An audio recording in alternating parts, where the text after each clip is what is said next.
Bienvenue à IT Game News. Cette semaine, on est le 1er août et on a des nouvelles de Charterstone, un jeu qu'on attend depuis le début de l'année. On l'a dit, c'est un de nos jeux les plus attendus en 2017. C'est un jeu Legacy par Jamey Stegmaier, le créateur de Scythe, entre autres. Comme c'est un jeu Legacy, il va nécessiter des modifications en cours de partie pour faire évoluer le jeu éventuellement et ça va faire en sorte que ton jeu ne ressemblera à aucun autre jeu de tes amis. Cependant, Jamey Stegmaier a annoncé cette semaine qu'ils ont fait leur étude de marché et il y a à peu près un tiers des utilisateurs, des acheteurs du jeu qui aimeraient pouvoir resetter leur partie. Donc, ils ont décidé qu'il allait avoir un board de l'autre côté du board original pour recommencer la partie et que tu vas pouvoir acheter pour 30 $ à peu près toutes les pièces qui auront été modifiées au courant de la partie. Personnellement, je trouve ça un petit peu bizarre parce que c'est le concept même d'un Legacy de le détruire. Bref, c'est un peu weird, mais c'est le fun. S'il répond à son public, ben tant mieux. Cette semaine, on est très à thématique dans l'espace avec l'annonce de Venus Next, la deuxième expansion de Terraforming Mars qui va se passer, vous l'aurez deviné, sur Vénus. Donc, dans cette expansion, il va y avoir des nouvelles cartes, etc. pour faire évoluer le jeu, mais principalement, il va y avoir la carte de Vénus. Donc, on va pouvoir créer des villes volantes. C'est ça qui est écrit, des villes volantes. Fait que j'ai hâte de voir. Aussi, il y a Renegade qui a annoncé Kepler 3042, la sortie d'un jeu dans l'espace. C'est très old school avec des jetons en bois. Ça a l'air super joli comme jeu. C'est un autre jeu de Terraforming. C'est un autre jeu de Terraforming. Oh shit. Il y a aussi eu l'annonce d'un petit jeu de duel qui s'appelle Before the Earth Explodes. Ça a l'air tout simple avec des cartes, avec des actions uniques. C'est très très joli. Donc c'est un petit jeu à savoir qui, entre toi et ton adversaire, va pouvoir sauver la planète.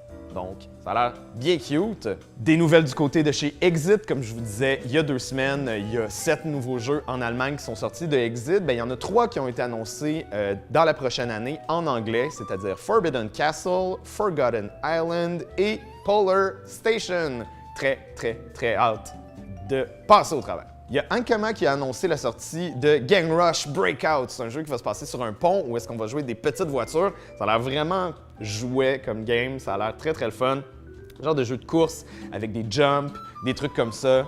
Allez regarder ça, c'est un pont en 3D. Ça a l'air un peu gadget, mais ça a l'air très très cute, très très le fun. Monsieur Roberto Fraga, créateur de Captain Sonar, a annoncé cette semaine que son jeu, qui se joue normalement de 2 à 8, on va dire de 4 à 8 parce que 2, c'est un petit peu beaucoup de gestion, mais justement, il va en sortir une version 2 joueurs qui va s'appeler Sonar. Ça va être principalement dans les Target aux États-Unis, mais on va très certainement pouvoir le commander et je suis très curieux de l'essayer. Il y a 2 vieux jeux qui refont peau neuve cette semaine, donc des annonces des sorties du jeu Junta, un jeu des années 70, fin 70, qui va avoir une version carte qui va sortir d'ici la fin de l'année, ainsi que Dragon's Horde, un petit jeu où est-ce qu'on joue des dragons qui doivent collectionner des chèvres. Et ça, j'aime ça, parce que c'est niaiseux, puis ça a l'air le fun. Au niveau des Kickstarter, il y a Cool Mini or Not qui, la semaine passée, a lancé son gros Kickstarter pour A Song of Ice and Fire, un jeu de miniatures inspiré, évidemment, de Game of Thrones.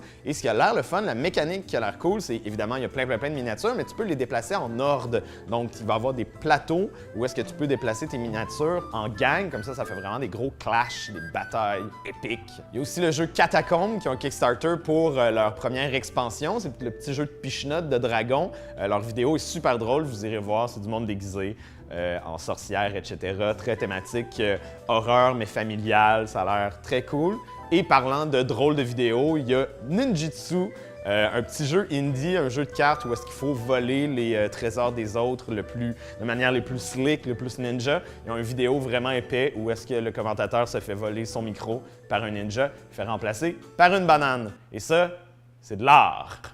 Quand t'aimes quelque chose, tu donnes des bisous dessus. Mais comme c'est un ordinateur, tu donneras pas de bisous. Tu vas plutôt commenter, puis tu vas partager. Oh oui, partager, partager, partager. C'est la leçon de Jésus! Randolph, t'as tout pour jouer.